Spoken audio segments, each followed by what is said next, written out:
Today we met with Liz Miska of Visions Consulting, and Liz is an advocate for accessibility in the community, not only for people who are visually impaired like Liz, but also those who may roll or may have hearing impairment, and for all of us in the community to make sure that our communities are welcoming and open and accessible to people of all abilities. So today what we did is we had asked the mayor and our state representative to join us, and they were blindfolded and were given white canes and asked to walk about with guides through the streets of Leominster downtown. So we roll from between 10 and 2. Yeah. So we try and educate in reference to the clock. Okay, and what you're going to do is have my upper arm. Interruption. And that's something you do to stand here. Perfect. Yeah, you got it. All right, and so we've got some cameras in front of us and all that. We'll just clear him and we'll get you started. Right now, you feel like it's smooth, right? Yeah, well, a little. You're on tile. Yeah. So Every once in a while I hear a little groove, right? okay, so do Now you I'm feel on the the carpet. difference now? Yeah. You're on carpet. So you can hold on to me a little bit tighter if Okay. you want, okay? So you roll from 10 to 2, okay? And then as you keep rolling, do you feel that? It changed, Do yep. you feel the change? I felt so the that lift. means that there's a little, like something on the floor. Yeah. Okay? Okay. So would you like to feel that? Yeah, where is it? Keep going. There you Oh, go. there it is. Okay, Okay. so it's in Braille. I don't think so. It's just the where it has the wheelchair. Okay. All right. So I know that's I can feel the button. Yeah, so push So it. the doors must be to my left, right? The doors are right Yeah. smack in front of you. Okay. All right, so grab my arm again. Okay? They found out many issues that exist for those people who might need a little more help getting around. One of them being the placement of truncated domes, which are those yellow dotted mats that are at intersections. Recently, some of the streetscape was enhanced, but the domes are placed at odd angles, so leading people who are visually impaired especially to follow them into the middle of an intersection, which is not really what anybody would like. Also, we found many intersections that had no audible cues as far as when it was safe to cross. Drivers are very good sometimes when a white cane is about, but if that's not seen and there's no audible clue, unfortunately a pedestrian doesn't know when to cross. So I think that for Representative Higgins and the mayor, it was an eye-opening experience just to try to work with policy and future planning to make everything accessible. It's however it feels more comfortable to you. Yep. So you're gonna feel. You see here? Yep. Okay. That's a So step. that's one step Yep. right there. So you feel the end of it? Yep. That's one step. Yep. You're gonna come down one step, either your Let me left or just- your right. Okay, so I'm right at the edge. Okay. Now feel it. Feel Yep. it again. Yeah, Then keep going. I can feel it on my foot. There you go. Yeah. Yeah, but your cane is your best friend. Yep, It'll tell I you can when feel to it. stop and when to go. Yep. All right?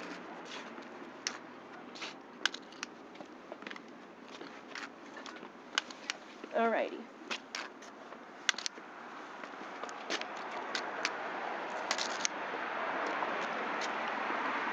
And sometimes we let the person know, the VIP, you have X amount of steps, and that gives you an idea of how many steps you have to go. So I'm at the end. you're at the end, one Right. more step. Yep.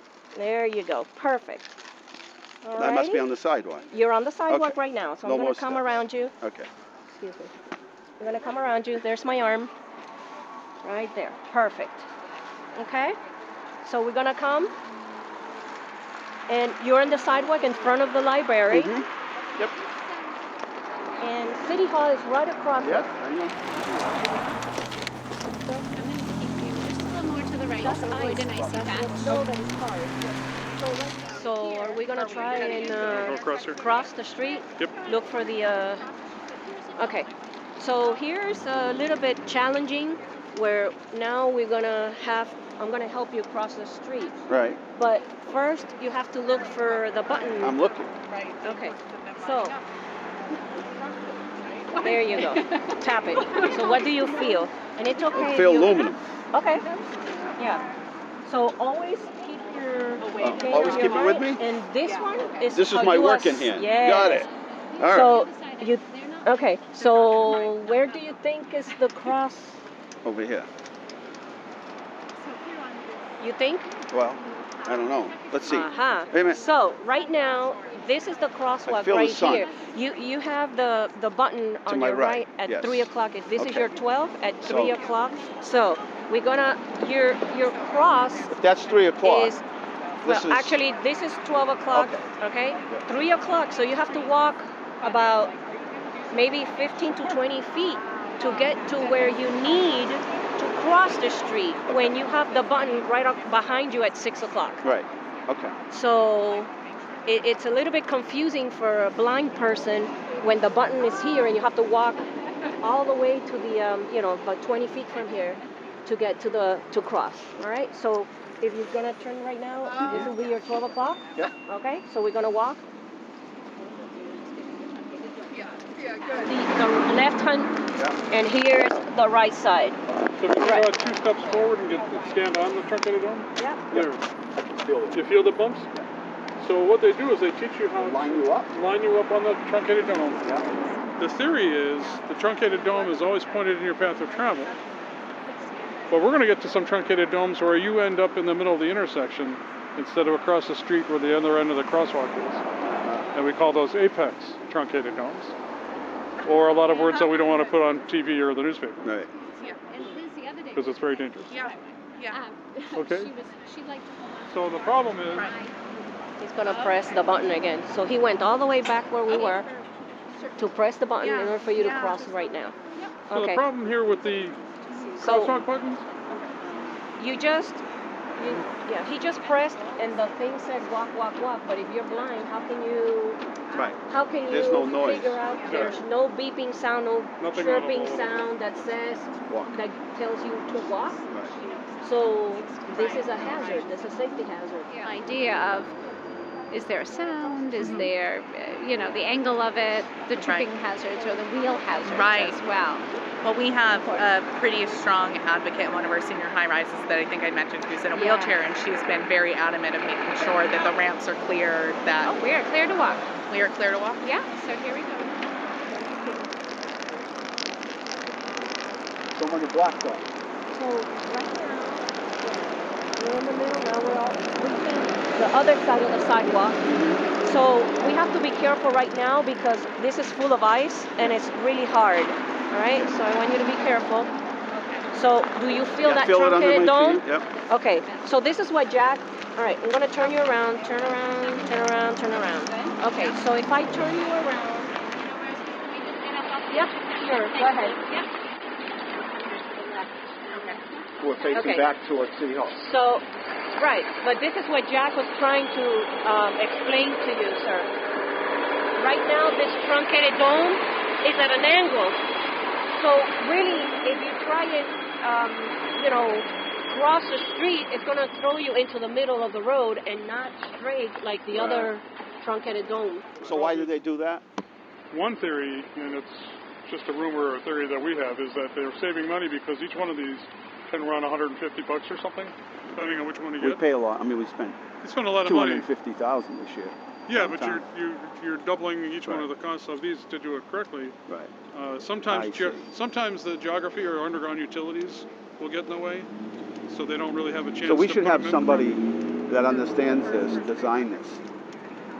And we're actually starting to work with the Mass DOT engineers and the design teams, both with the cities and the state, so that we can educate them about why it's so important to Right. avoid these apex truncated domes. Right. Because they don't know. They just think that, Exactly. It's an putting educational down, process. it helps you out. Yeah. Now, unfortunately, the ADA allows this because there's two choices that you have. You can do it the correct way, where you have the path of travel, or you can kind of take a shortcut and do the apex. Right. But the people who do that just don't understand how Right. a VIP is trained to follow the path set forth by the Right. They truncated think dome. this means straight. And where are we now? You're in front of the Ryan sign. Ryan time. Yeah, you have some snow, hardened snow there in front of you. So But no truncated dome. there's no truncated dome.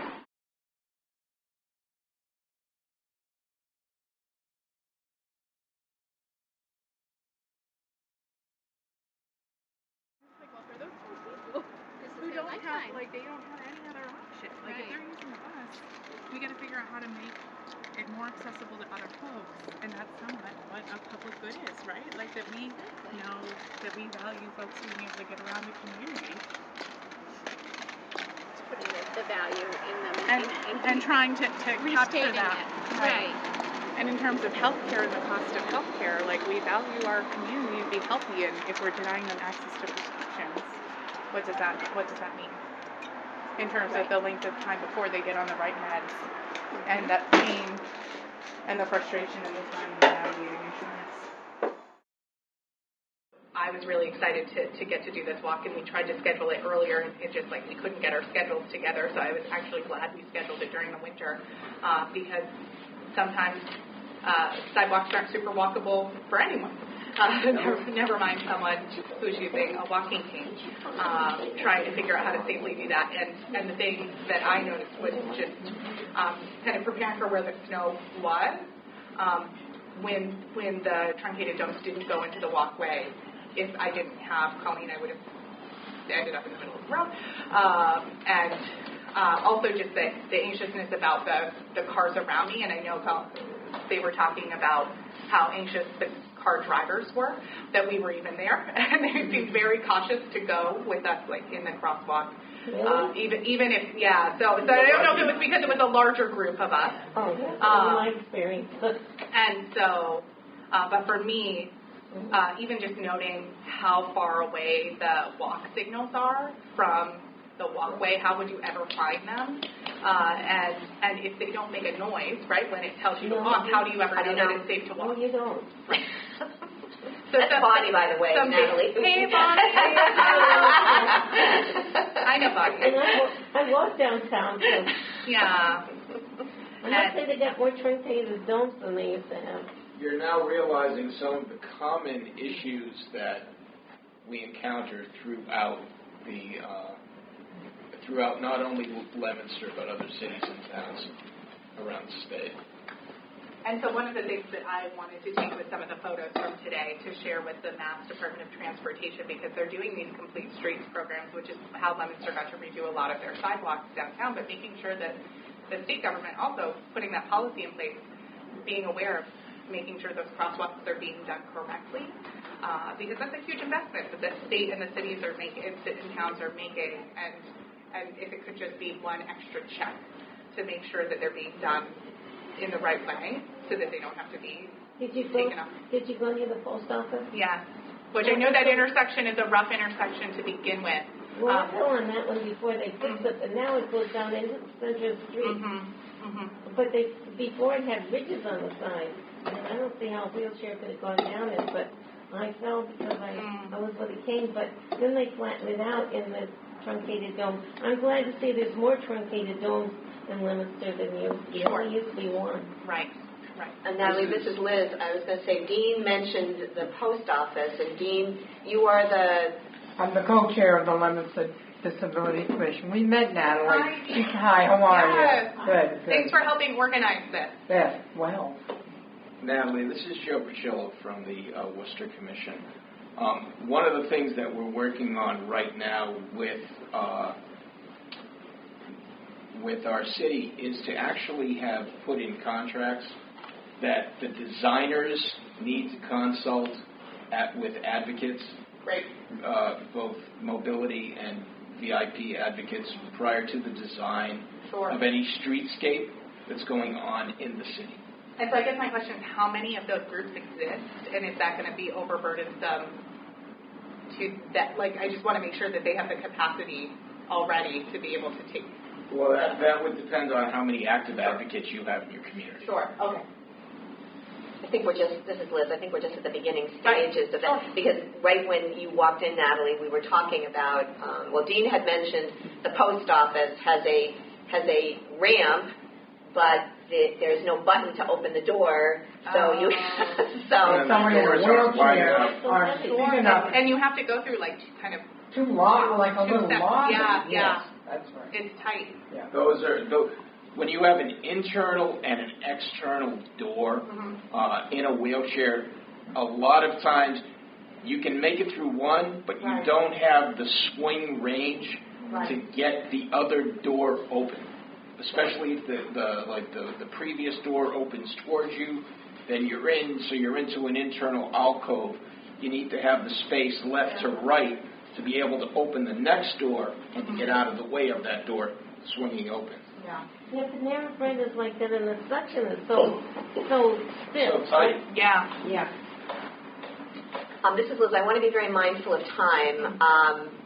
2:22. But does anyone have questions for Natalie? Anyone in the audience that may be still blindfolded or not, maybe not blindfolded? Or do any of the sighted guides want to talk about where you walked for those who are from Leominster and would know, theoretically, the route? I have a question. Down near the senior center, I think they're putting truncated domes down that street across from the senior center. Is there a light there? Going to be a light there? I don't know that there's going to be a light there, but I can Over. follow up with the city councilor. That's my ward. That's Ward 4, so that would be Mark Danza. And I'd like to know if I could be part of the Disability Commission. That would be nice. So you should, Bonnie, you should definitely reach out to the mayor. He's the one who appoints the members to the Disability Commission. And to the members of the Disability Commission, you have openings right now, right? You We have do. seats available? We have seats available, but it does have to go through the mayor, and you do have to put a letter together to the mayor and then come before the city council. But we would like anyone who's interested to come to the commission, to come to a couple of our meetings so that we can meet them and put together so that everyone is aware of our mission and so on and so forth. And when is your next meeting? It is the third Tuesday of January. Third Tuesday of every month except for December. And it's right here. And it'll probably be right in this room all of this coming year. So what time is it? It's at 6 o'clock. I'm sorry, 5 o'clock. From 5 to about 6:30. And this is Liz again. Hopefully this is not going to be the first of these forays in Leominster. These are wonderful. Has anybody from the commission, have you done, now I know this was probably the first white cane walk done in the city. Have you done any type of mobility strolls? No, and we want to do something like this. The founder of the New England Amputee Association, she lives in Lancaster. Lancaster has done that, and they blindfold and put people in wheelchairs. The town manager of that town, so they have done it. So it's a very, very successful. And I have to say, and I'm not blind, it is eye-opening. Were there anything, at any time did you know where you were, or were you relying solely on Colleen's description? As long as Colleen was kind of telling me the vicinity, and when we were walking, I could have an idea of where we were. I was having a hard time with figuring out at what point will we hit the end of this street. So I kind of had an idea of what road I was on. And you could hear where the traffic was coming from because downtown has so many lanes of traffic. There are very unique intersections depending on like which way they're going. But yeah, I took for granted that I thought I would know where I was a lot more than I did. I kind of knew what street I was on, and that was about it. Natalie, this is Dean again. Did you come across a lot of ice or a lot of snow that was on the sidewalks? A little because bit. Usually Leominster does a good job with cleaning up, the sidewalks. And they do a good job, and I think that something that we're all battling with is this worse fluctuation of temperatures that we have. So we have the snow that melts really fast overnight and then freezes up the next day. Leominster is a big city to manage, making sure that folks can get on the sidewalk. And when they're working in the last couple of storms that came through, 48 hours just in the storm to try to keep the roads clear, but making sure that there's an equal emphasis on the sidewalks because there's a lot of our community that don't have access to vehicles that use our sidewalks, that need to be able to get to jobs, need to be able to get to the hospital. We had an event at the hospital during the last snowstorm, and the sidewalks weren't clear. And so then it's a question of, was it the city's responsibility or the hospital? It was actually, I think, the hospital's responsibility to clear the sidewalks, because you generally, like, we keep up our sidewalks, and often they do clear them, but they hadn't gotten to it in that time, but that was a full day that the sidewalks weren't clear. So just thinking about making sure that there are the resources so that we're not taking for granted that everyone's in a car and can get Exactly. where they need to go that way. The presumptions all of the presumptions. And well, I have to commend you, Natalie, because this is the first time we've done a winter, walkabout. I'll never say no. Like, give me the challenge. This is Bonnie. I think it's very important that you have some signal in the traffic downstairs. about that too, but Traffic downstairs in downtown, they merge, they go off from each other, and there's several different ones, like when you're standing on the side of Subway and you're facing Bank of America. Yeah. Or you're standing on the right-hand side across the side street and you're trying to cross. There's like 3 or 4 lanes, and they all have different stopping signs. So you need to have signals and maybe a change in the traffic pattern. Bonnie, I'm hoping that we can get your voice on the I commission, but also Councilor David Cormier is the council representative on the commission. So we should make sure that you're connected to share some of your experiences with him so that he can be doing the advocacy not only within the commission, which has a real role to play, but also, like, every year we have a budget process. So, like, what resources are being used. Well, I used to use a dog, but right now I'm using a cane, and it's even harder. You know, like you said, the buttons aren't near, and you don't know when it's gonna go. And you can't hear when they're going. So And there's so much traffic. with audible tone. We're Right. talking, Right. we're talking with Guy Doug when the traffic's going that way, it's okay. But there's so many different traffic patterns going at the same time.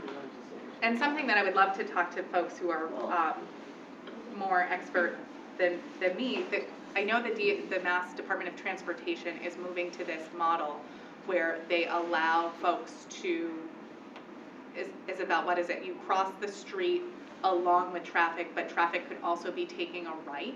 Or the right on red. No, it's not right on red, it's right on green, but they also let parallel pedestrians go through.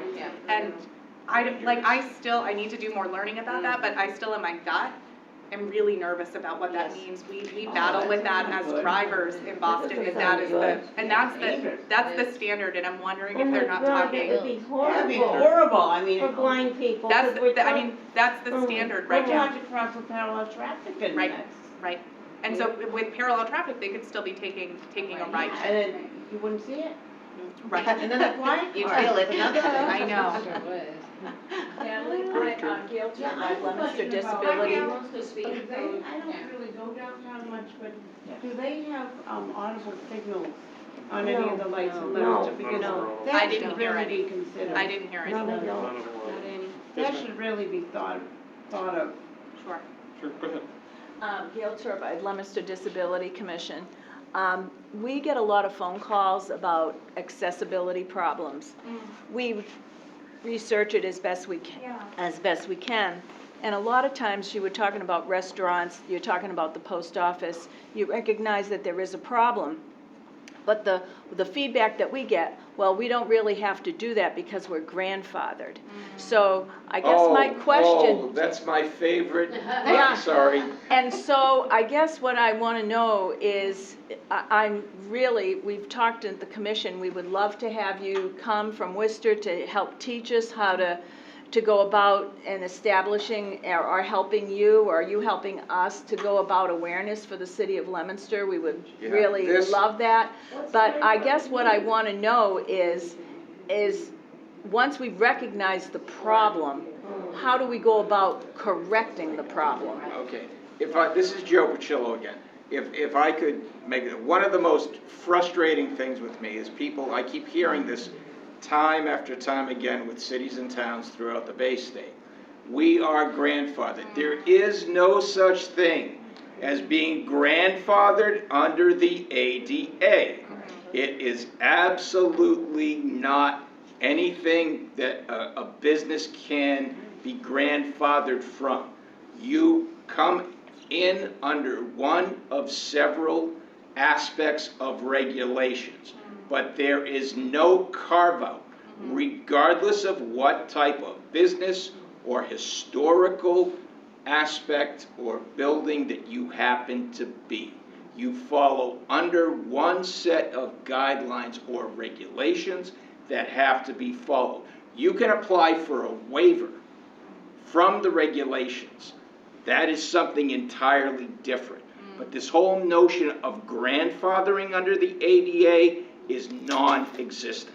Well, what does a waiver, I know what a waiver is, but how long does it last? And Well, why do we have that to- is going to depend on the nature of the waiver. Yeah, depending on the case and the requirements and the Case logistics. by case basis. It's all a matter of looking at it, and the whole access board is there, and they go through the whole thing with you, they answer, ask a lot of questions that you're expected to answer, and then it's just a matter of, does it make sense? And if it is, then they give you the waiver. Right, and it depends, a lot of it is going to depend on, okay, what is the nature of the change that would be required to bring a building into compliance? And it gets into a whole economic. And then the reasonable hardship. Right, reasonable hardship. There are levels involved there. I get you, so it's not a thing that would be temporary, it would be a, No, it would, a if you're asking for a waiver, that is, long-term thing. that's something that's basically stating that we either don't or we can't come under the regulations because of X. These are the reasons why. A lot of the exceptions for these waivers when they're granted, especially for cities like Worcester, they have underground utilities, and to try to correct even a cross slope for a sidewalk is nearly impossible because of the underground utilities. They'd have to dig all that up, and it would cost millions of dollars just to fix a cross slope problem. It sounds like we have a lot to discuss, and we want to continue this conversation. And so I look forward to working with the the Disability Commission, and with Natalie. We should make a plan as to how we are going to, combine forces and collaborate. Yeah, this is Natalie, I just want to thank you all for joining us today, and I know that it's the holiday season and it's daytime, and the more that we can do, I'm looking forward to making sure that our city councilors know about these opportunities. I'm glad that the mayor participated in this so that, right, we don't know what we don't know. Right. So I'm so thankful for you all creating this opportunity, also to put us in the space to really experience a small amount of what you're experiencing in the community, so that we can understand just how frustrating it can be to not have a community that is accessible. And we've got to figure out how we make that work, and whether that's just through city government or collaboration with me and the senator through state government to figure out funds, and the congressman when it comes to the U.S. Post Office, making sure that the post office is accessible. It's the only post office. Isabel hears me gripe about how small that parking lot is, and how there's just too much around it and you can't get to it very When easily. handicap parking is over and you have to go around the mulberry bush to get to the ramp. I know. So, but sharing it's these stories and these personal experiences that really move good policy forward, right? Like, you can have all the great data, but it's actually having these experiences. So I'm so thankful for Liz and everyone setting up this walkabout so that we could have some firsthand experience of just how difficult it can be, especially during the winter, to navigate, and in a time where we want to make sure that all of our community members can fully participate in our community and feel welcomed. I want to make sure that folks can get around and participate and feel safe in doing so. So I just want to thank you for setting this up. Thank you, and thank you for keeping your blindfold on for so long, Natalie. I'm really impressed. When I take it off, my glasses. Be careful with your eyes too. Yeah, my glasses. Isabel's got my glasses. Everybody else is still wearing the blindfold, so if you want to increase awareness, wear those as you drive home. Yeah.